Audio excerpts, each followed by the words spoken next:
Das ist echt tough hier. Leute wollen nicht gehen, obwohl hier direkt die Kämpfe super nah voneinander stattfinden und es ziemlich sicher ist, dass die russische Armee dieses Dorf einnehmen wird. Zerstörte Dörfer, verzweifelte Menschen. Wir sind unterwegs mit einem Evakuierungsteam im Osten der Ukraine. Es wird eine der gefährlichsten Stationen unserer Drehreise. Und die emotionalste.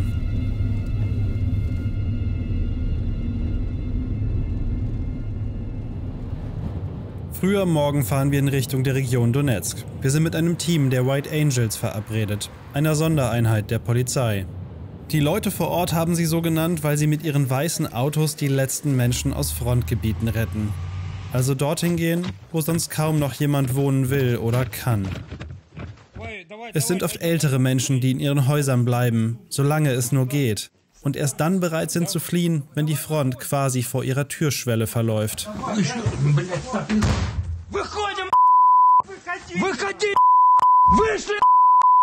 Für die Evakuierungsteams bedeutet das, dass sie selbst regelmäßig unter Beschuss geraten. Vitalic! Живой!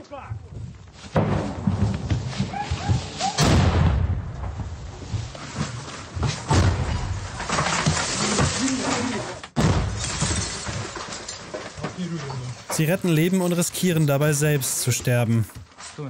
Am Anfang haben die Weißen Engel das aus eigener Initiative gemacht. Mittlerweile ganz offiziell. Auf dem Weg Richtung Osten sieht es immer mehr nach Krieg aus. Zerstörte Häuser, Panzersperren und immer mehr Armeefahrzeuge. Ich bin ein bisschen angespannt, weil ich mir schon natürlich Sorgen mache, wo fahren wir da genau hin, wie wird das aussehen. Ich weiß, wie Bachmut damals war und das hier sieht sehr ähnlich aus von der Einkreisung her. Das heißt, da wird viel wahrscheinlich Kriegslärm zu hören sein und da besteht natürlich auch immer die Gefahr, dass wir von irgendwas getroffen werden oder nah an etwas dran sind, das getroffen wird. Und das ist natürlich immer so, ja, keine schöne Vorstellung. Wir treffen Jewgeni und Viktor, die beiden Polizisten, die wir heute begleiten. Wir starten mit einer kurzen Lagebesprechung.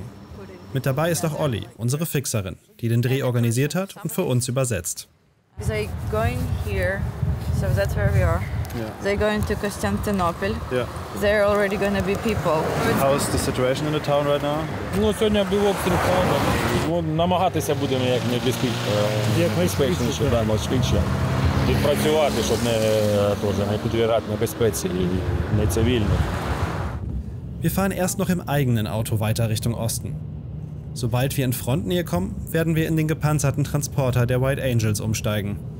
Was die oben auf dem Dach drauf haben, ist ein Drohnenabwehrsystem. REP heißt das auch hier.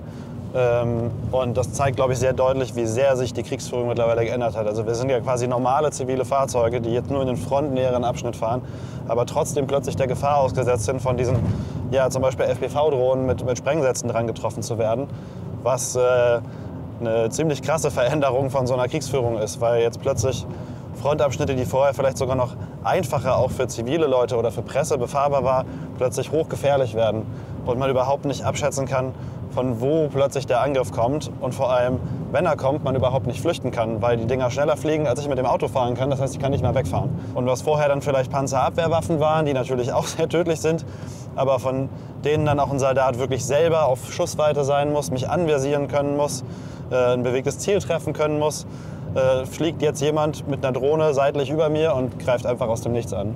Und das ist super beängstigend. Die Straße wird immer schlechter.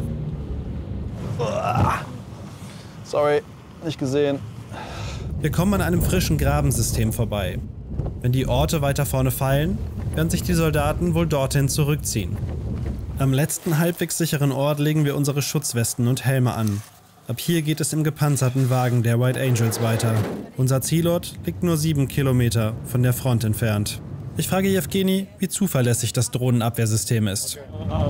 Ці риби працюють на тих частотах, які більш використовуються противником, але противник зараз почав використовувати дрони на оптоволокні, захисту від них немає.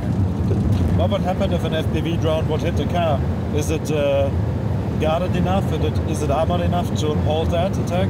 Ну, якщо пряме влучання буде машину, то він його спалить, тому що вони використовують кумулятивний снаряд, який танки підбиває. Тобто, ця машина для нього це буде не такої ж великої. Nur wenige Tage vor unserem Dreh wurde hier in der Region das Fahrzeug der Organisation Leave No One Behind von einer Drohne angegriffen. Schlägt eine Granate oder eine Drohne neben dem Auto ein, erzählt Jewgeni, seien besonders die Reifen gefährdet. Sie sind das Einzige, was am Fahrzeug nicht gepanzert ist. Доводилося виїжджати без коліс, на самих дисках виїжджали, при цьому вивозили поранену людину, яка у нас знаходилась на борту, рятували її. Ми приїхали в село, так без питань трохи.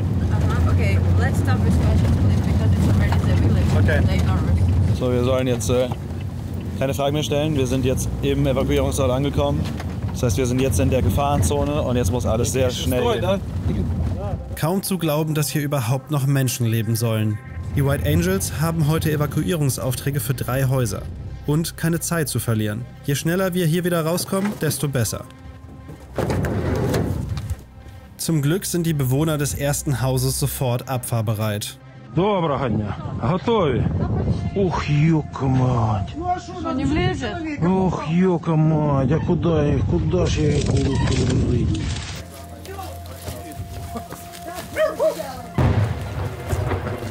Da hört man schon, das war glaube ich ausgehend. Aber von hier wird gefeuert drüben. Es sind nur 7 Kilometer bis zur Hauptkampflinie. Innerhalb von nur 2 Minuten sind alle Taschen verstaut. Ein schneller Abschied. Die Frau läuft noch einmal zurück, um ihren Schlüssel zu hinterlassen. Dann schließt sie das Tor hinter ihrem alten Leben.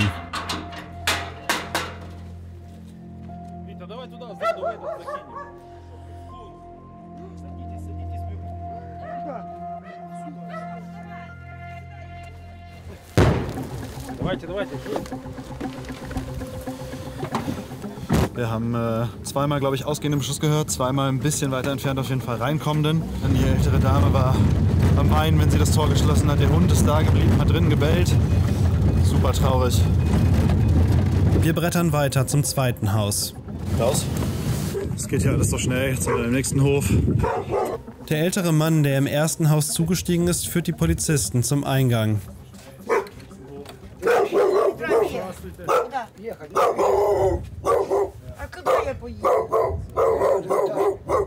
Jewgeni wird mir später erklären, dass es oft besorgte Verwandte sind, die die Evakuierungsgesuche einreichen. Und dass gerade viele ältere Menschen aber einfach nicht bereit sind, ihr Haus zu verlassen. Мы за вами заедем в следующий раз, да? Или вы сегодня готовы? Нет? Okay, da rein. Leute wollen nicht gehen, obwohl hier direkt die Kämpfe nur super nah von stattfinden und es ziemlich sicher ist, dass die russische Armee dieses Dorf einnehmen wird. Ja. Weiß gerade nicht, was ich dazu sagen soll. Viel Zeit zum Sprechen bleibt ohnehin nicht. Out. Müssen wieder raus. Jetzt sind wir wieder an der nächsten Adresse. Mal gucken, ob die Menschen hier mitkommen wollen, was hier der Plan ist. Ну, оставляю, что Бог даст. Може, давайте, може, поїдемо? Нет, Чого? что Бог даст. Ну що значить, що Бог дасть? Жизнь одна, ну як? Я понимаю. Trotzdem lässt sie die Polizisten ins Haus. Dort liegt ihre bettlägerige Mutter, die ebenfalls zur Evakuierung angemeldet wurde. Иди одевать надо, вы шо? Нічого, ми зараз оденемо в машину. А где вещи давай? Валя, поехали. Я не поеду. Она не хочет, хлопцы. Так, все, Она не хочет, что и это. Давай, в машину. Ihre Tochter sucht noch ein paar Dokumente zusammen. замучитесь, не сама як-то виживе. А я вчера плакала. Тихо, давай швидше, бо їхати треба, бо замерзне. Я сказала от давления. Там дадуть лікарства від давлення. А де Залазьте все. Не їдете? Нет, Точно? Точно. Чого не? Вам не страшно? страшно. Всем страшно. Всем страшно.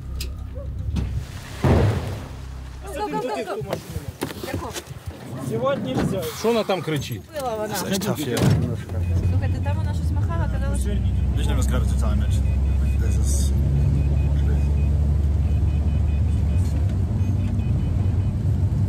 Ich weiß nicht, was mich mehr umhaut.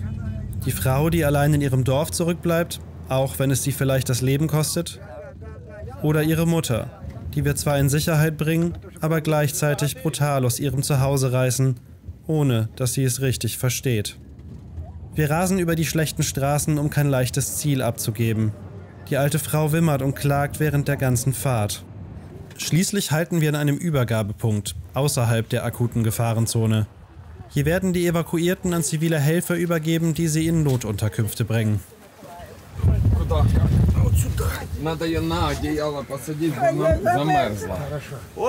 Wir können noch kurz mit der Besitzerin des ersten Hauses sprechen, bevor sie fährt. Sie wird bei ihrer Schwiegertochter unterkommen. Think you will ever come back to your home? Оцього я не знаю. Оцього я не знаю. Якщо пустять, значить повернемося, а не пустять. Якщо все буде Україна, значить приїдемо. Якщо все буде Україна. Спасибо вам велике. Was ist Ihr Zukunftswunsch? Щоб мир швидше настав. Щоб мир швидше настав. Скрізь, не тільки тут, а скрізь. Мама, не кричи. На всій планеті. Und dann fahren wir alle weiter, in sicherere Teile des Landes. So. Ich frage mich, wie es Jewgeni wohl gerade geht, der ja ganz hier aus der Nähe kommt. Звичайно, що засмучує, розбивають рідну домівку. Залишили без мешкання, без всього. І батьківський дом розбитий, і моя квартира розбита. Без цього залишили. Und jetzt riskiert Jewgeni jeden Tag das, was ihm geblieben ist. Sein Leben. Ein zerstörtes Auto auf der Rückfahrt erinnert uns daran. Та ні, щось ударило, може дрон ударив, може ДТП. Vielleicht Drohne, vielleicht Unfall. Es sah auf jeden Fall überhaupt nicht gut aus. Nach etwa 3,5 Stunden haben wir es geschafft. How do you feel now after like an evacuation? Відмінно. 5 Menschen haben Jewgeni und die anderen White Angels heute aus Konstantinopel herausgeholt. Was aus den zurückgebliebenen Frauen geworden ist, konnten wir nicht herausfinden. Sicher ist nur, dass die russische Armee mittlerweile direkt vor Konstantinopel steht und die Frontlinie wohl mitten durch den Ort läuft.